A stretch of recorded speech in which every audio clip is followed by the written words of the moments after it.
is the definition of service design, and what's the difference between service design and UX design? Cheryl, would you mind clarifying?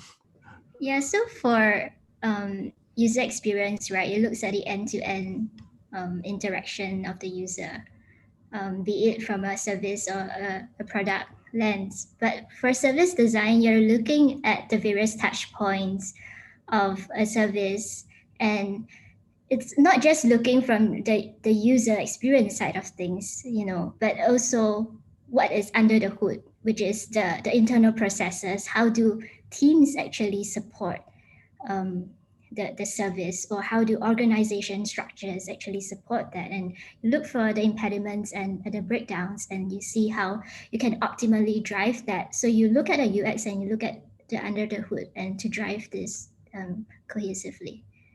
Yeah. Thanks for the definition, Cheryl. So just to understand a little bit, what is your role at GDS for GovTech of Singapore? Like, what do you do there? I'm currently on the Go Business project as the UX and service designer. So my role mainly is very wide ranging. So there's the user research portion, there's the visual design, interaction portion, and the service design, aspects of it. What are you interested to learn more about? I guess you can explain a little bit, like, how is UX design, because previously you were doing UX design and now you're doing a bit of service design projects. Like, how is that skill transferable based on like your definition earlier? I think I have been actually doing service design, previously in my first job. It's just that there wasn't an official name for it. Yeah.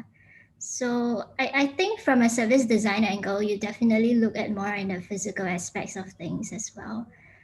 Observing the users, the environments, beyond the digital lens. Wonderful. What were some of the more exciting projects that you did that maybe you can share about?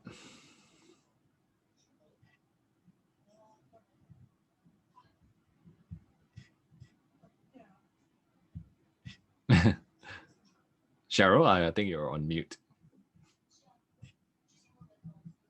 So I think back then I did work on a tea project.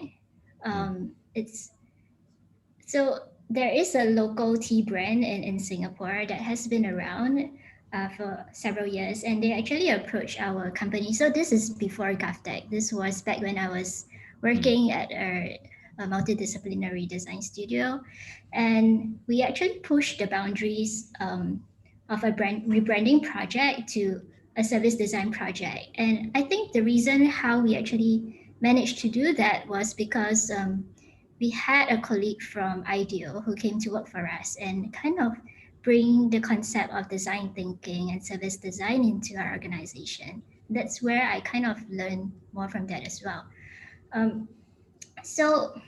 How do we do that? We actually shadowed the users. We observe how. So to give some context, the tea company, they do like tea sampling for high-end kind of clients. So you can sit there and then you can have a 3-course meal with tea. And so we actually sat there and we observed the users. Like, we discovered that the gift wrapping process was very time consuming. And the staff would create the wrapper from scratch. And this meant a lot of long waiting time for the customers. And it was also very time consuming for the staff to actually keep track of hundreds of tea varieties inventories. So, and the other problem was that customers would call to make a booking instead of having a website, and then you can actually do an online form to fill, right? So that was very time consuming for the customers and the staff. the tea label instructions and expiry was very generic. So the customers would actually call to inquire like more instructions about this tea or when is Mm, this going to expire, this kind of things. So some of the solutions implemented through our user research was that we recommended a contact form for easy booking.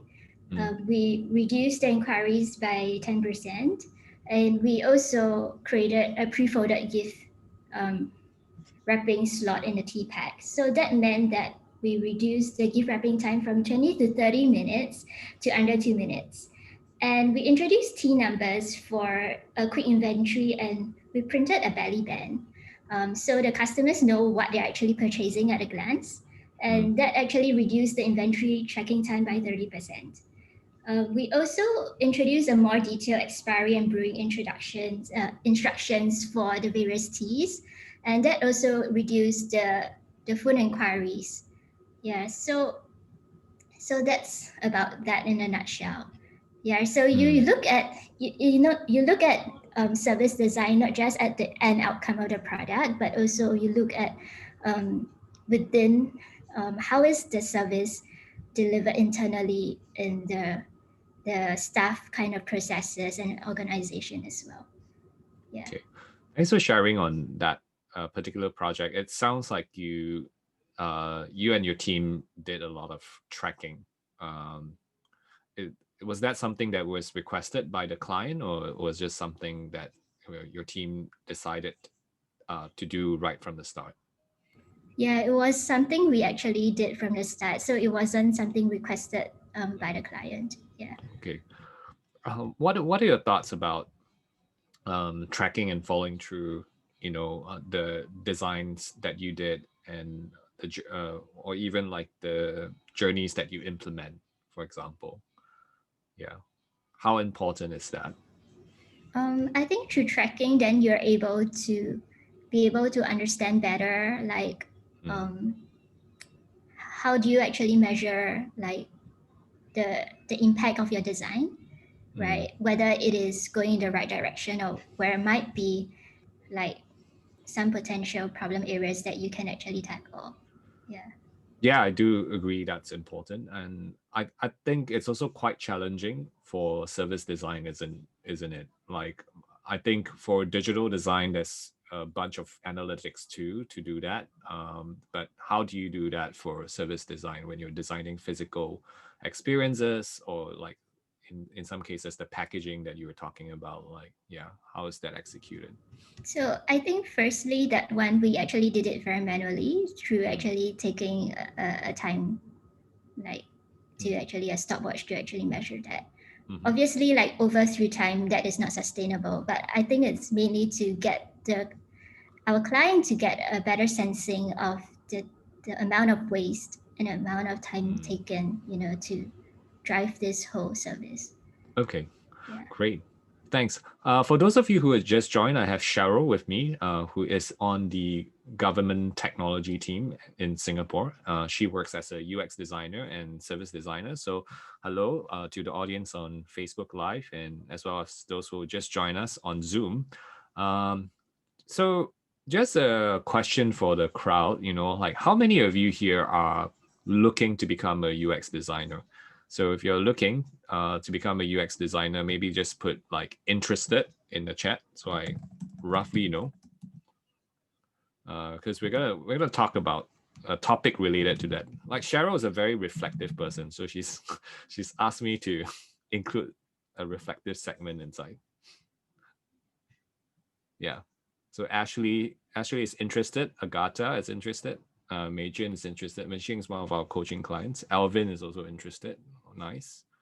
Viviana. Okay, awesome. Some of you are already UX designers. I can recognize. I mean, Preston is definitely already a product owner. Korean also got placed quite recently, so congratulations. Yeah, I know some of you are already. So yeah, thanks for sharing. Cheryl, you said there was going to be like some reflective thing uh, in UX design. What are your? Do you want to sort of like share a little bit more? I think it was mainly more about reflecting on the journey. right? And how that actually translate to the later part of your career, and how you actually, like how people actually invested in you and your life, and have been a blessing to you, and how you actually let that blessing flow in the later years in the life when you have um, are able to be in that position to influence and be a blessing to others. Yeah. That's great. What does what does this mean to you? Like, if we were to kind of speak about it, right? What does the work you do mean to you? And how, what kind of role does it play in your life? Are you saying my current role, or Yeah, like the current work that you do. I think the current work that I do is really meaningful. I feel like I'm living my must, and it impacts not only citizens but agencies and the teams that we work with. Hmm. Yeah. How important is it for you to use design to impact lives? Because I think, just to share a little bit of context, I met Cheryl really long ago when she was requesting for books and stationery to be sent to Bangladesh. So I happen to have a lot of excess stationery that I collected while I was growing up as a kid. So I just like, oh, okay, Cheryl, you have one or two suitcases of it. And then she just sent everything to Bangladesh. So yeah, I'm just asking, like, how important is it for you to use your skills and your work to impact the lives of others? Yeah, I think that is like something very important for me. I Mm, think during that phase of my life, I think so.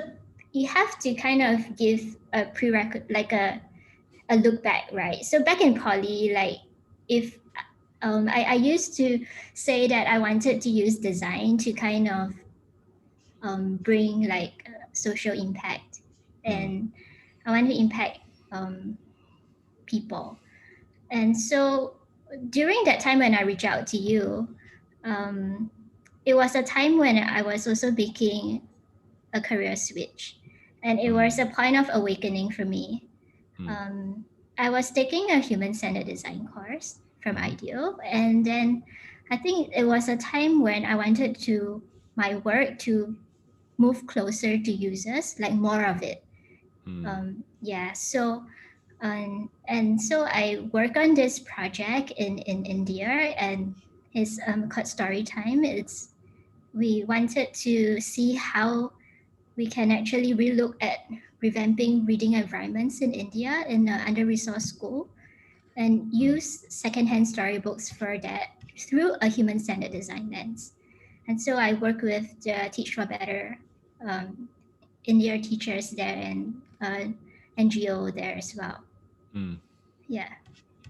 That's wonderful. And how do you think, like, the work you did in social impact, or social or charities and stuff like that, how do you think that influences the work you do today, right?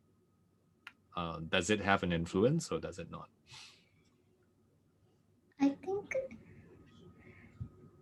I think it helps me to stay grounded. Mm, Yeah. okay. And as you sort of think about reflecting on your career, right? What were some of the lessons that you learned that perhaps you can share with some of these people who are looking to transition into a design career?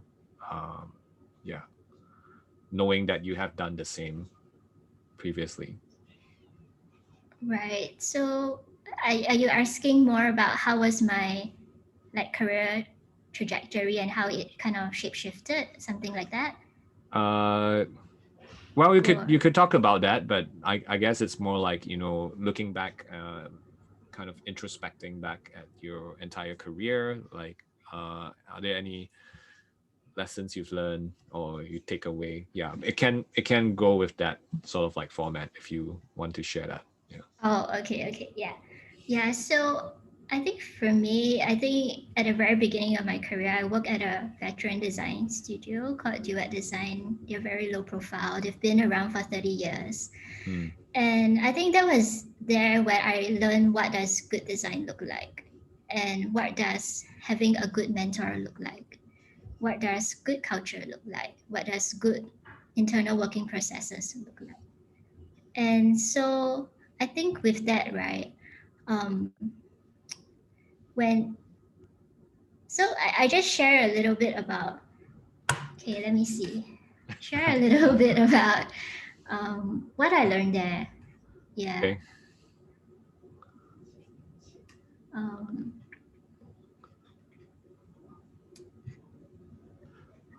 I think during that time I learned about having to trust my judgment, Mm, to problem solve things and to think on my feet. mhm, I also learned that years of experience doesn't really mean anything. I in mean, design, when you're saying that. yeah, like Yeah. it's not so much about the years, but what have you learned and applied in those years? You get what I mean? Mm, yeah. Yeah. So I give you an example, and not in a way that it is being arrogant or condescending, but more Mm, so like, why do I make this statement? mm, So back then, I did have very big shoes to fill when my mentor left. She had worked in the company for 10 years and she left to become a mother. I originally wasn't intended or to actually take on her role. They had hired someone else to mm, take on her role, someone with 8 years of design experience. yeah. And during that time, I only had 3 years Mm, working in that company. But a few months later, my boss got me to supervise the person and the whole design team. mm. Yeah. So kind of like you landed on this big shoes to fill, like quite unexpectedly. Yeah. Mm, And it was really challenging mm, because you kind of need to grow up really fast yeah. and learn and also admit that you don't know everything, but you are Mm, going to figure it out. mm, And so you learn as much as you can by watching your bosses. You learn from your network outside. You learn from people. You learn from your peers. And you learn from your team as well. mm. Yeah. Okay. And what happened then? Like what were some of the other turning points? I think Francesca was saying, hey, your career sounds inspiring. So yeah. Like what are some of the other turning points in your career? Yeah, I think the other turning point was when a colleague from IDEO came to work for us. So that Mm-hmm. was really cool. I mean, to really experience that, like to Mm, see how experimentation and people prototype on the fly, and just having that culture like um, of like just being not afraid to try, and fail, and it's okay. And I think we were also kind of experimenting about um, learning and mm, how you can actually have this repository of inspiration for other designers to kind of learn and build upon. So that was something really cool. And I mm. see that happening like now Tell in us my, tell us a my little bit more. trajectory. What do you mean? What do you mean by a repository of So inspiration? first we started out with like Pinterest. We would pin like really good stuff there. And then that is like a way to kind of learn stuff. And then we also like share good learning resources and articles and things like that, Yeah. and I see that go like now, like with my life just going full circle, we now have like this UX Trello board, Mm, and we kind of like let everyone have this resources, like even for non-designers as well, to better educate UX mm, and service design. yeah. Okay. So it initially started out as sort of a Pinterest board, and then now it's sort of evolved into sort of like a knowledge base of sharing what good design is, and uh, Yeah. even for non-designers who want to participate in understanding this culture of design. So would you mind sharing a little bit? Like I'm aware you have some thoughts about design culture and developing a organization design and how it sort of can be done better. Like what are some of your high level thoughts after working for like different companies of different sizes and different projects of different sizes? Yeah, I think the thing about culture is that I think sometimes people think that culture is something that HR is supposed to handle. Mm-hmm. But I don't think that's true. I think culture is something that everyone can rally around and care about. Mm. So I can share a bit about some of the things that I did in my early career and see how that actually translate throughout. Like, Okay. yeah. So just a little bit. So in the beginning, like I was just kind of experimenting more on um, like caring about people's birthdays and understanding what are their food preferences, so then during their birthdays we will actually choose a really nice place that suits their preferences, and that also includes HR as well, because how do you expect HR to kind of like plan their own birthdays, right? Yeah. Yeah, so we kind of we also had really fun culture. Like we had a courtyard downstairs, so we had like movie nights and design sharing sessions, This and was where, which company was this? back in Duet Design. Okay, Duet Design. All right. Yeah, Got I it. spent 5 years there. Mm-mm-mm. Yeah. And yeah, go on. Like it's getting to the good parts and the juicy Yeah, parts. so then so how I left, and then I left because of my awakening. I flew to Bangladesh. um yeah. What triggered you to fly to Bangladesh and give up everything? Yeah, so yeah, I think I wanted to move closer to like human-centered design, and so I think they offered me an opportunity to conduct a human-centered design workshop for the organization. And Mm, the NGO was working on really cool stuff like livable cities and parklets and promoting cycling, and all this stuff are like things that I'm mm. really passionate about, like placemaking and things like that. So I flew there. I spent like 3 months there. Yeah, it Okay. was really, really exciting, very life changing as well. In what sense? I think life changing in a sense that um, how we often think it kind of made me change my perception of money and what does Mm, poverty actually mean. mm-hmm. So we often associate poverty with money, Mm. but then that was the time when I realized I was the really poor person there. It's mindset. Yeah, it's a mindset thing. And I think what made them really rich was about how they were very rich in their relationships and caring about Mm, people and they are. their colleagues and stuff like that. And I think, sometimes in our society, we kind of like get so busy with our work, we can't spend time with our loved ones or people around us. Yeah. Yeah. Yeah, that's really true. And when you came back, did you change anything as you came back to Singapore? When I came back, I was still trying to figure things out. Mm, Yeah. But that was a time when I worked on really cool projects. okay. Yeah.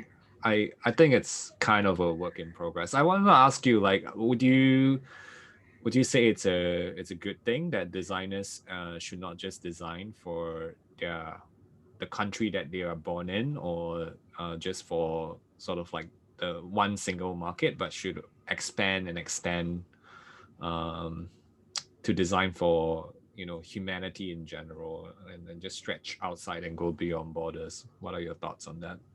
Yeah, definitely. I think that would help us to actually develop a growth mindset, Mm, to embrace ambiguity. And I think, in a sense, you'll learn to become a better person.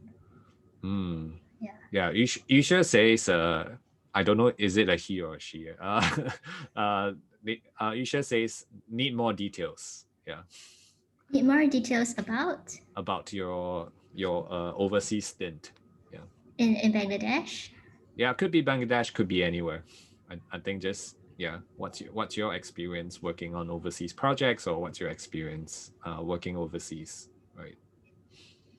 Mm, I think in Bangladesh, um, Yeah, I think it was pretty cosmopolitan because our NGO had people from different parts of the world. Hmm.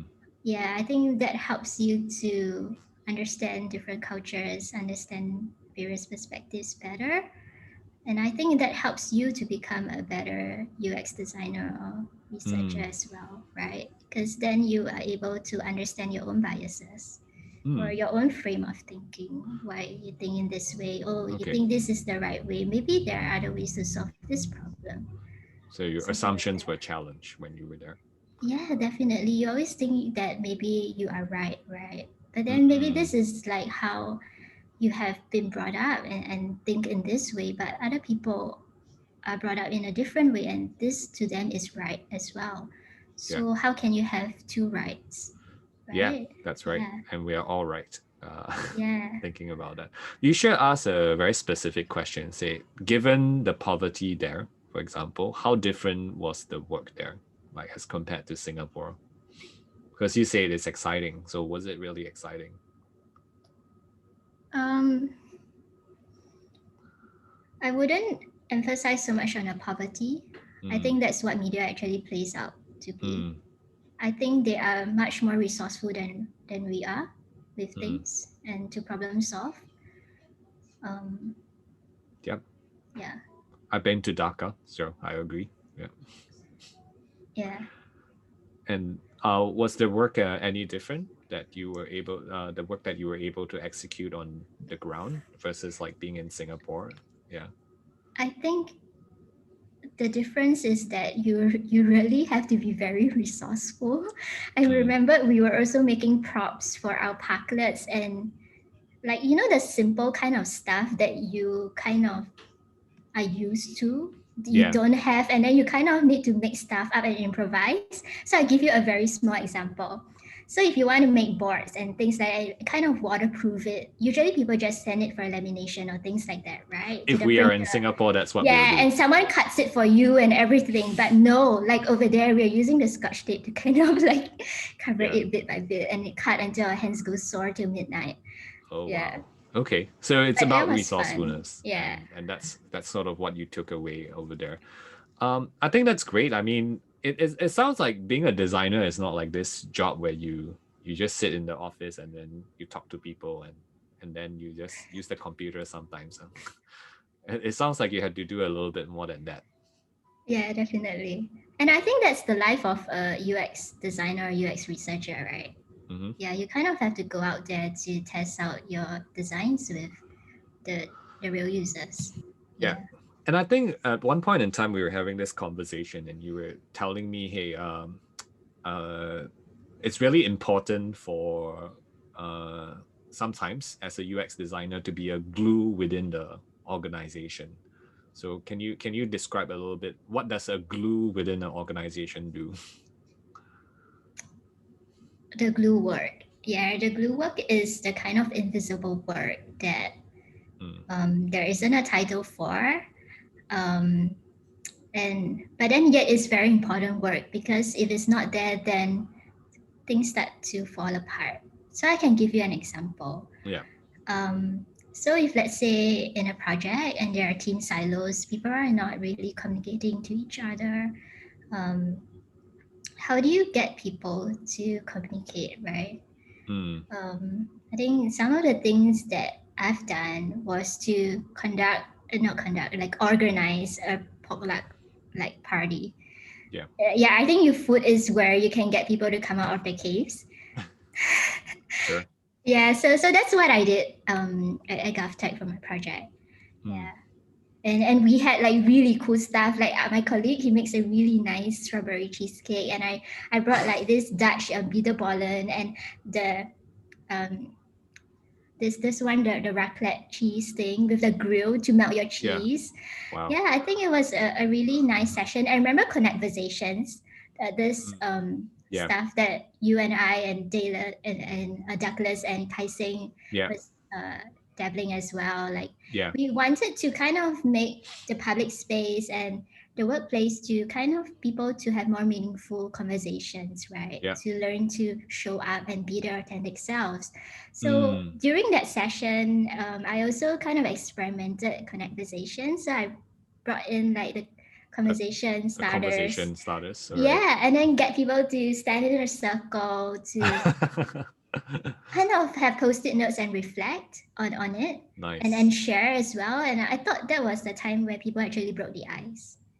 Right. Um, What is the risk of not doing glue work in an organization? If no one does this glue work, what happens to teams? I think people might not feel like they matter. Mm. People might feel like less appreciated.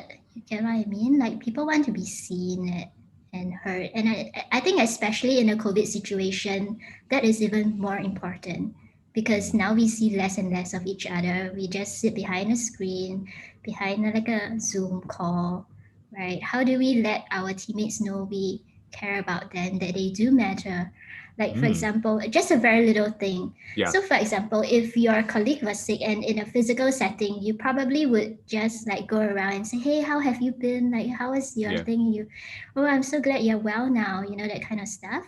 Yeah. But then now with like work from home and things like that, how do you show care, Mm. right? So how do you do it, Cheryl? Um, so I think for a period of time, like I don't think it's our team forgotten about it. I think it's because of the changing like Yeah. context and situation, right? So Yeah. I think we kind of wrote post-it notes during retro to say, oh, I wish so and so gets better, and then you kind of like That's um, interesting. put it onto our communication channel and kind of ask the person like, how is this person, and then the person kind of say, oh, thanks for the warmth, like I Mm. feel like really good that like my friends, my colleagues care about me. And then I think that is the time where you see a bit of the growth design and bit of the positive reinforcement put in place, because then, or if let's say someone actually does that, then you kind of like um, show affirmation about it, and then it becomes like a cycle and a very positive cycle. Mm. Yeah, I think yeah, that sounds great. So Zach asks, how did the glue work help in your UX role in the company? Like, is it related to the?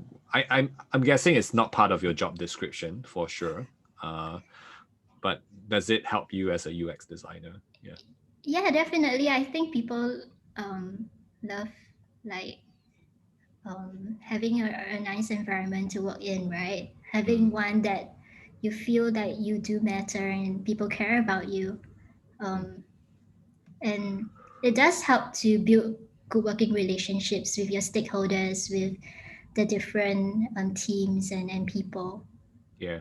Yeah. One of the things I learned about culture and also conversations and trust is this idea that I learned from the Scandinavians when doing a retreat there, and there was this statement that they made, right? More openness leads to more trust, and more trust leads to more openness, and that's a virtuous kind of like cycle.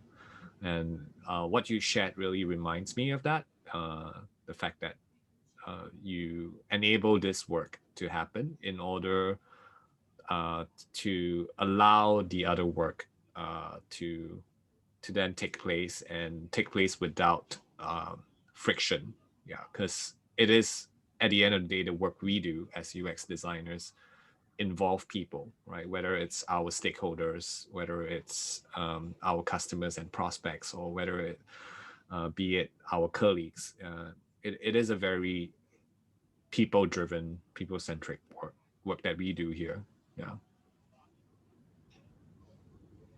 So yeah, was there anything that any other questions from the group tonight? I'm not sure we're going on tangent.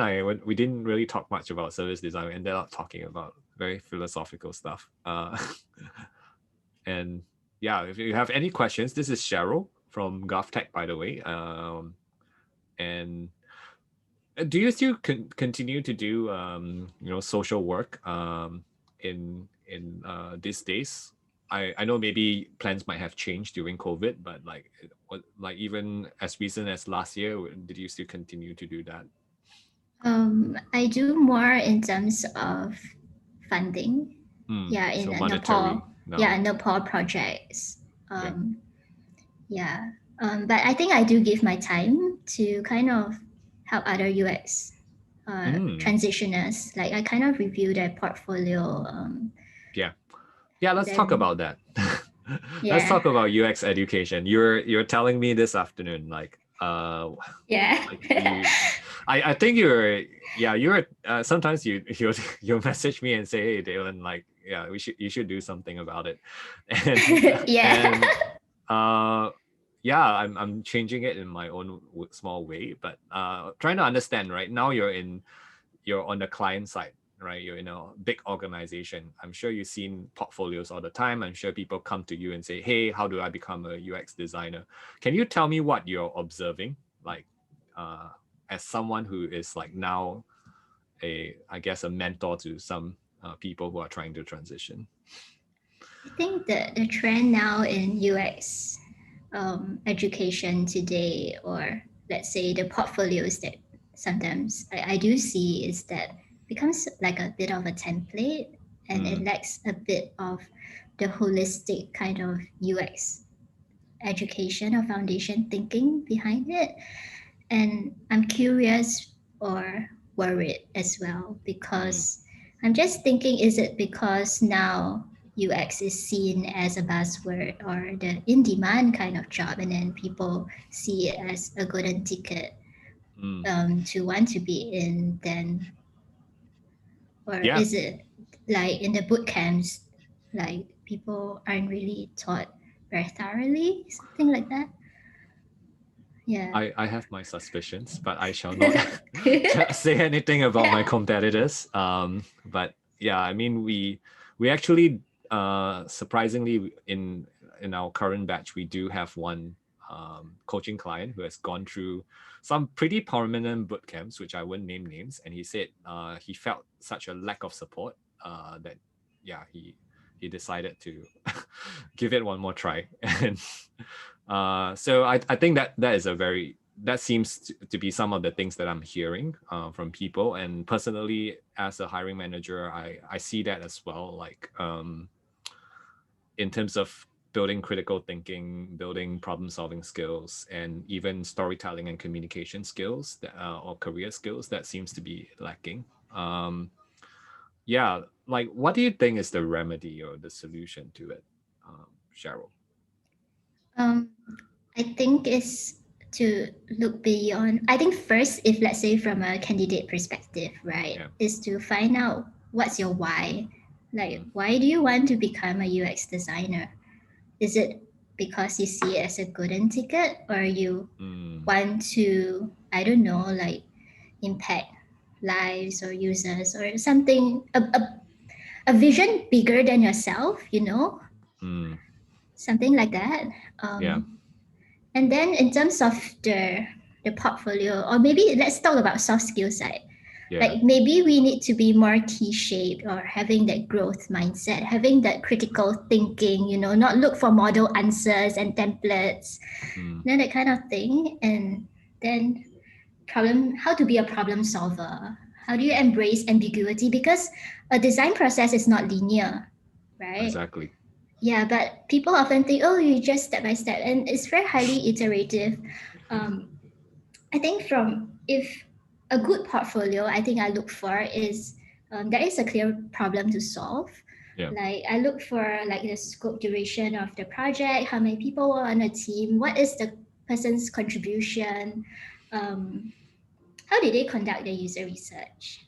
I look Mm, for what kind of questions do they ask, like mm, what is in their user research plan, mm, how did they synthesize the user research, how did they validate the screens with like usability testing, how did user research inform the design and the outcome, and what was the challenges faced, How did they overcome it? What did they learn from the project? And in retrospective, how or what would they have done differently? Yeah. By the way, if any of you have been taking notes, those are all common interview questions that hiring managers ask in UX interviews. Yeah. Okay. Yeah. So I I think yeah, the education system does need to change in general. That's why I'm doing what I'm doing, even though it's not a very popular decision. I see an entire design education still chasing certifications, and we are taking a way different approach on our end, and we're doing all this community work to also ensure that the knowledge shares and spreads. I was just having a conversation recently with Sarah, who's a user researcher from Indeed, and she says like, even if we are to read UX books right now, they are 1 to 2 years behind what is actually being practiced in the organization, right? And I think there's some truth in that because she was like telling me about design ops, and then like yeah, like the design ops book is like published recently, and then that was like already talked about 2 years ago. Like so it takes time to write a book and then share it.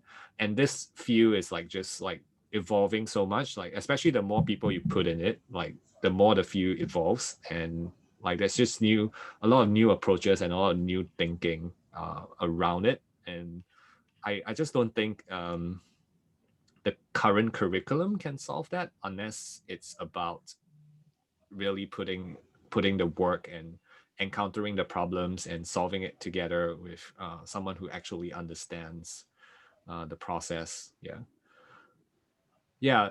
I also hear that you conduct some training internally in uh, GovTech. Can you share with me your experience in trying to evangelize design in the government sector and or within the colleagues, your technical colleagues? Like how successful has that been? Or yeah. Yeah, so I think some of the experiments we tried was in leveraging onto the cross tribes Mm, expertise. yeah. So I think to help people understand more about UX design, like saying for non-designers, your stakeholders, your POs, your developers, Product right? Because owners. Yep. perhaps they might only think UX designer is like maybe designing screens, right? Mm, But how do you help them to expand their lens to see that, oh, user research, there's ethnography, that is like you go out to observe your users, and things like that in the physical realm. mm, So what we did was that we actually shared projects from other projects that were successful and how we actually conducted user research, right?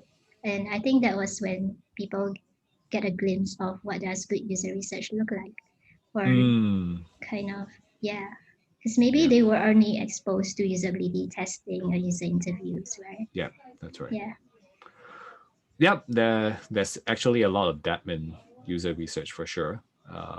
Yeah, that's definitely something like I wouldn't even say I'm very good at it. It's like something I try to continually learn more about as well, and it's just so deep as a topic. You were mentioning something about growth design earlier. I mean, this was one of the concepts that we share in our 2 day workshop as well. But before we go into that, let me take a question from the crowd. Beijing asks, are those projects that you mentioned shared across different design teams in GovTech? Yeah, how is the GovTech design team structured anyway? Like, is a designer attached to like different project teams, or like or one dedicated designer to one project team? Like, how does it work? I'm trying to understand her question, like Yeah, which project is she referring to? Because I shared a few projects. Beijing, you should share some context. Yeah. Yeah, But maybe you can answer the first question I asked first. Like, how is the team structured in GovTech for design? I think it's decentralized. Mm, So for like our Go Business project, we do have our own design team. okay, so a dedicated design team. Yeah. Okay, and is do you all share best practices across the teams? Yeah, definitely. Mm, Yeah, so I think Samantha Yuan has done a great job in trying to evangelize like good yeah. user research practice across like all the GDS designers. Mm, Yeah, and we also learn from each other and we kind of share it across tribes as well, like stuff that we have learned as well. Yeah, so there's yeah. lots of cross tribe kind of learning and sharing. Mm, yeah, that's great. So even towards sharing the success of the projects and what you learn from each project, that's also Yeah, we do have like design studios in our UX chapter, so we do that as well. can you explain a little bit more? What does a design studio do? Or Right. yeah. So design studio is where designers share about it can be the project or some other Mm. maybe a workshop or a conference they attended and then they get to share it with the other tribes as well, like So other it's kind of like designers. a little lunch and learn Yeah, thing, something like that. right? Okay, that's wonderful that it's built. Is it more organic or is it something that's mandated or Yeah, yeah, it's organic. Like anyone can share. There's no hierarchy. You don't have to be an expert in it. Yeah. that sounds like a great design culture over there. Cool. So just to talk a little bit about yeah, I hope we answered all your questions. Thanks for asking them. Just to talk a little bit about growth design. We covered that in our 2-day program, and I was just wondering, like, how do you continue to apply it in the work you do today? I did it more subtly. Mm, Yeah. So I think I did mention just now, right? It's yeah. more about how do you kind of so people have a trigger, right? And then there is this satisfaction kind of thing. And then Yeah. if it works and then it just goes to a cycle. So that was what we did for the user research sharing. Like people Okay. actually loved it and then it kind of spin off to a So lot it of was like stuff. a positive culture and Yeah, habit being built. correct. By the way, can I ask the crowd who's on the Zoom chat right now? Like, how many of you watch the dilemma? If you watch it, please say me in the chat so I know you watch it. Yeah, it's because it's going that tangent right now, right? Like that entire documentary talks about the work we do as designers and how how it's being used in a very manipulative manner right now. Okay, so it sounds like quite a number of people watch it. All right. So Cheryl, you use it for positive reinforcement. And of course, I think during class, I did share with you all, like, use the knowledge that I teach responsibly. And some people have used it for to make their apps more addictive for sure. Dark UX, yes, you can say so, Preston. Uh, what are your thoughts on that, Cheryl? Have you watched the documentary yourself?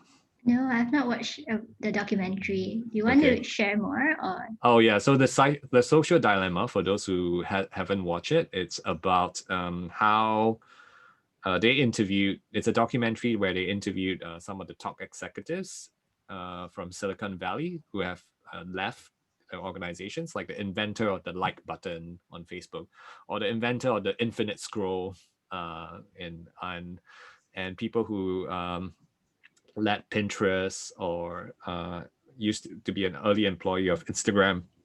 And all these people just spilled secrets after secrets about how their organizations, their parent company, thought about human lives and money, like monetization from people being using their apps and stuff like that, and how things are designed and how they don't actually really care because to them it's just turning on a knob or so that they can get more money or they can get more users or something like that.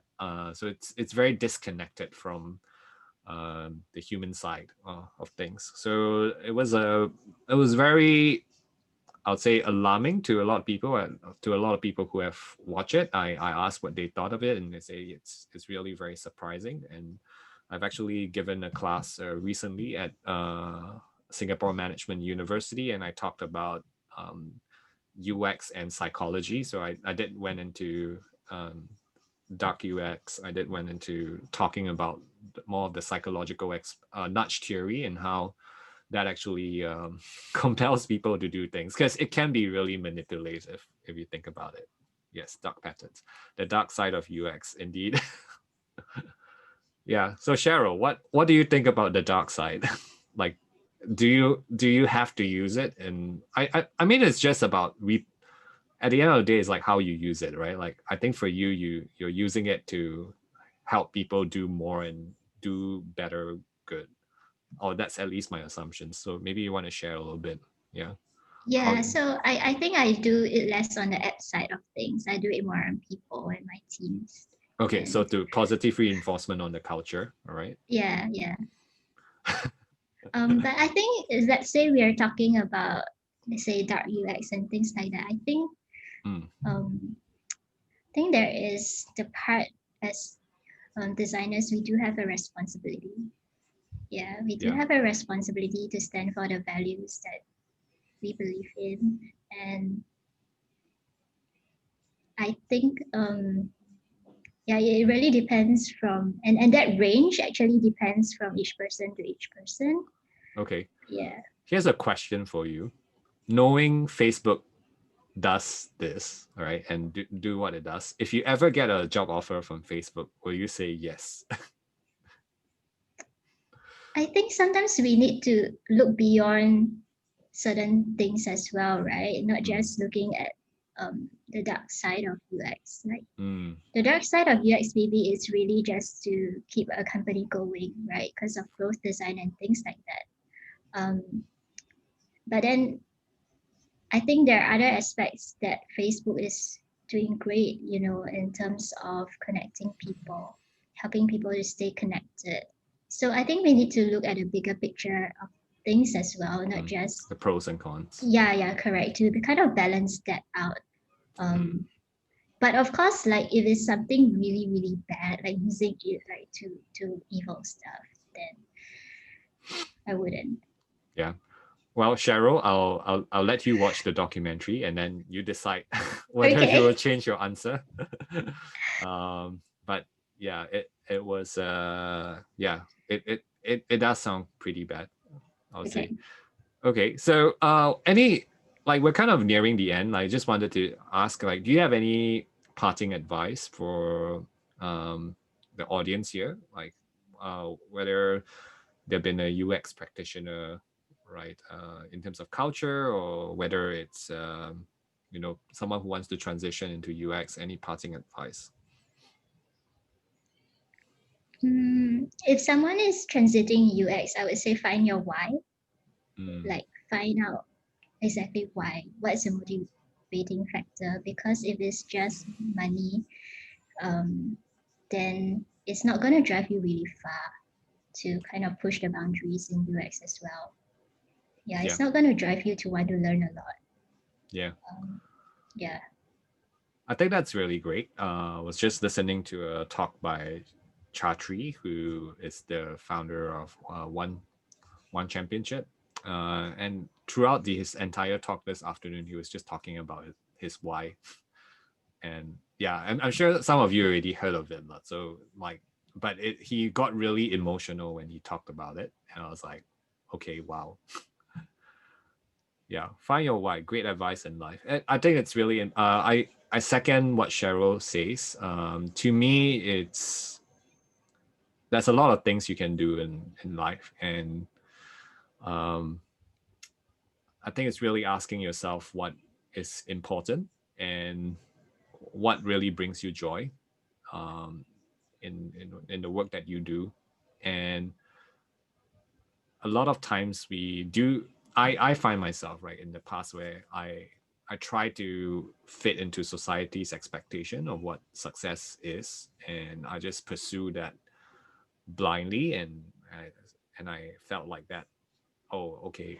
To be successful, I need to earn a certain amount of money, right? I need to, go on holidays, or like, show that I'm eating good food and stuff like that. And um, at some point, I felt really empty, and after some contemplation, um, I just ask myself, like, what do I really enjoy, and what really brings me joy, what brings me energy, and what drains me. And I think at the end of the day, it was like, oh, I actually really don't mind teaching. And I was like, I think I can teach until I'm really old and I'm not able to. And I was like, okay, so if I want to do that, why do it part-time? Like, can I do it full-time? And then I just started like exploring that idea a little bit more. Um, okay, so Zoo asks something also worth watching pertaining to Facebook that has a similarity with the social dilemma. He said there's this documentary called The Great Hack. It's about stuff about user data and all that. Yeah. Anyone here watch The Great Hack? If you watch it, no, you can say me. I haven't watched it, so I'm not going to type me. But if anyone else watch it, Preston watch it. Okay, great, cool. All right. Any other questions for tonight? If not, just get Cheryl to hang back a little bit for a couple of minutes for those who are in our Zoom call. I think it has been quite a wonderful discussion. BB was asking me who's the person. It's the CEO, right? Majin asked one last question. I think let's take the last question for tonight. How do you personally stay ahead in the ever-changing world of UX?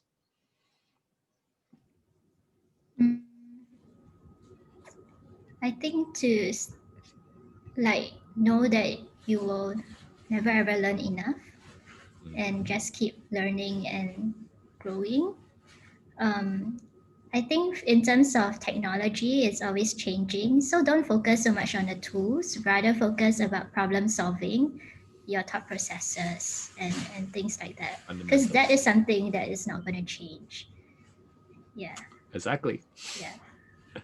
Great. Yep, I believe in that too. So Cheryl, thank you for your time this evening. I think one of the things to also comment on, it's not very common to find I say female designers who are willing to just come out and speak and talk about their work. I often find most people are more women are more shy in that aspect, so I really appreciate that you're doing that and perhaps even inspiring the next generation of designers over here who wish to do that. And I think that's the beautiful that's what I really like about teaching. It's like when you get up the floor, when you get up the building, you have a responsibility to send the elevator down. And I think that's what's so beautiful about this thing, where it's like it's a really really beautiful cycle. Yeah. Yeah, thanks for the opportunity to share, Daylon. Yeah, you're a great educator. I've been to your UX workshop, and I mean, I came at a point where I was already practicing UX, but that time I was working in a startup as a UX team of one, and I was looking for clarity. I was looking for like to solidify my UX understanding around that and help the startup. Yeah. Okay. And Yeah, I'm glad it was useful and that you're still applying some of the things that I shared in your work today. That I'm glad. And it's I never know like how much lives I touch with the work that I do. I think that's also what excites me about this piece of work. It's I never know whose lives I'm gonna change. And yeah, and sometimes like I hear back like from people, oh yeah, Daylon, I listened to one of your talks, and then it encouraged me to sign up for some program, and then like they suddenly just became a UX designer because of that talk. And I was like, wow, that's a lot. that's really amazing. Yeah, so I have some of these stories. Sometimes I store them. It's just kind of nice to watch, especially during COVID. It can be quite a depressing period, so it's just nice to look back at some of these messages. And yeah, it's really important to remind myself like, why am I doing what I'm doing? Yeah, so thank you for sharing your thoughts. And we're going to stop the live stream now. So thank you everyone who's on Facebook. Thank you for tuning in. And we'll see you next Wednesday. We have Xian, who's also a dear friend. And she is the ex-UX manager at Zalora, one of the region's fastest growing and largest e-commerce, fashion e-commerce platform. So I'm going to get her to come in and share. And she has made a transition to a product manager for a very brief period of time. And now she is an educator, very much like myself. And I'm going to get her in to kind of like share some of the work that she has done before. And for the rest who are not staying, I'll see you next Wednesday. Feel free, if you'd like to learn more about UX, we do run 1.5 hour workshops. If you'd like to know what's your UX career path, you can check out our website too. And for those who want to hang out a bit on Zoom, Cheryl, if you're free for the next 10 to 15 minutes, that would be great. Yeah, okay. Okay, good night, everyone. Take care. And right, so for those of you who want to stay, maybe you can turn on your video. I know I actually preemptively asked some people to turn it off because like it shows on the live stream. So I don't know who. Wait, hang on. I can actually like sort of like open it now. Hey, what do you think? First live stream, Cheryl. What are your thoughts? Yeah, I think I kind of enjoyed myself. Okay. Yeah, I wasn't so nervous, because actually I'm an introvert. Preston knows. Yeah, man. I say don't look at your notes. I think okay like at some point you were like, hey, Daylon's not following the script then. Yeah. Yeah, cool. Oh, nice, Francesca. You're having lunch. Okay, wait. Did she left already? Okay, never mind. We got people from Lithuania and Italy. That's so interesting. Yeah. So do you all want to? Oh, Francesca, are you still having lunch? Where are you based in Italy? Hi. Hello. Oh, Calcaglia. Okay, I can't pronounce it. All right. All right. How did you find out about this, by the way? Eventbrite, Francesca. Oh yeah, absolutely. Okay. Yeah. Okay, I have to thank my marketer. Thank you. Noel, is it your first time joining us, Noel? You're on the MRT train. I'm on the bus. Okay. Yeah, I think it's my first time joining you guys, but I'm like quite interested in what the job scope of a UX designer is. So yeah, I just ended work, so I decided to share it out. Awesome. Yeah. I love your spirit. I mean, you're still learning as you're as you're going back home. Not a minute wasted. So thank you for joining us. Yeah. Thank you so much. Awesome. Meijin, thanks for turning on your video. Hey, you're here every week, Meijin. Meijin, you don't find the program intense and then like you still got time to come for the Wednesday webinar. I think I still enjoy it. It's intense, I see, but I think there's a lot of insight that I learned from the session. So I Okay, value thanks, Melissa. Yeah, but it's starting, so yeah, the energy is not current. Yeah, but I really learned a lot from the session here. And just one question, because I'm actually interested in like social impact as well. Just wondering how can we balance it with the business needs? Because some business need a lot of time it's more tangible, and then social impact sometimes is more intangible. So maybe in work, Cheryl, maybe is there any experience that you share? How do you balance the both of them? So when I was working on social impact back then, I was having my full-time job, and after work, I was working it after office hours, and then that became something that I was really interested in, and I quit my job.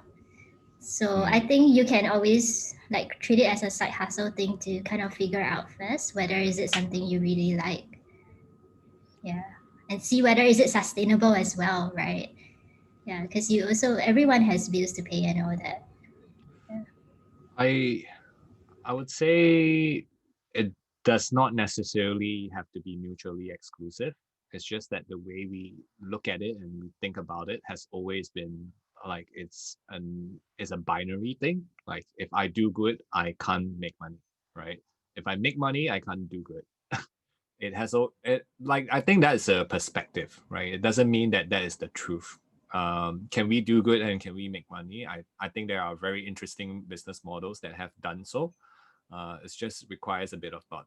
So let me share with you an example of a business model that is interesting and have done this, right? Which I will also share in our program about monetization models. So there's this company called Captcha, right, which does your security validation, right? And I'm not sure if you know Captcha's business model, but Captcha actually shows you two words, right? One is a word that needs to be translated, and one that they already know it's what the word is. So what essentially Captcha is getting you to do is to help them identify the words that needs translation and also validate whether you are an actual human being. And Captcha gets paid to do that while they provide this software service to millions of websites, right? For security reasons. And but they get paid to translate some of these books and with all this like very, very odd scans and printing and all that stuff. So that to me is doing good, but also making money while doing good. It just requires a bit more thought. It doesn't mean it has to be a mutually exclusive thing. Yeah. I can't say there are many examples, but there I think it's definitely possible, and it's probably to me the best way to build a business that actually brings value back to the community. Yeah. Mm. Welcome. Thanks for the question. Hey, so for the rest who are staying, I haven't seen some of your faces yet. Viviana, Vanessa, I don't actually know. Okay, Viviana is like just gone. Like, if you can turn on your video for a little bit. Yeah. So, any other questions that we might have from the crowd?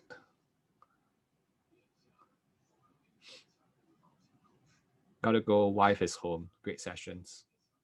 Thanks, Preston, for joining. Take care. Yeah. Bye, bye, guys. Yeah. It was a see good ya. session. See ya, Good job, see ya. Cheryl. Take See you. care. Thank you. Bye, Preston. Awesome. Yeah. So, anything you're working on, Cheryl, that is exciting, that excites you right now, can be related to work or can be something else. I think a lot of my work is very exciting. Yeah, Mm. I think the UX research sharing, how we're also experimenting learning circles. Oh, you're experimenting learning circles in GovTech now? No lah, like a more in a small team setting, not like a whole organizational thing. That would It's be really something, interesting. yeah, it's something that kind of like it was an idea from my colleague, and I kind of gave a name for it to kind of expand the vision around it. So Yeah. it isn't just more like, it isn't so much about fireside chat, but it's more about how do you actually have people and like-minded community to kind of support each other's growth, right? And learning. Yeah. Yeah. That makes sense. I'll guess a few community builders, like I don't know if you know Michael, but hi Vivian. Yeah, and we were experimenting about learning within communities and how the hypothesis was that eventually our learning will take place in communities within an organization. So it's quite informal. Yeah, Viviana, you want to share like a little bit about yourself? Like, is this your first time attending? Sure. Yeah, this is my first time attending. Welcome. Actually, I'm quite interested in hearing what Cheryl has to say about like working in a startup as the sole UX designer. Yeah. Because that's actually me right now. All right. Yeah. Go ahead, Cheryl. Yeah, I think when you are in a startup as a, let's say especially early stage startup, and like people don't really understand UX, then there is a lot of culture evangelism around things, or maybe things are not really working. Or people don't really understand your role. You know, you have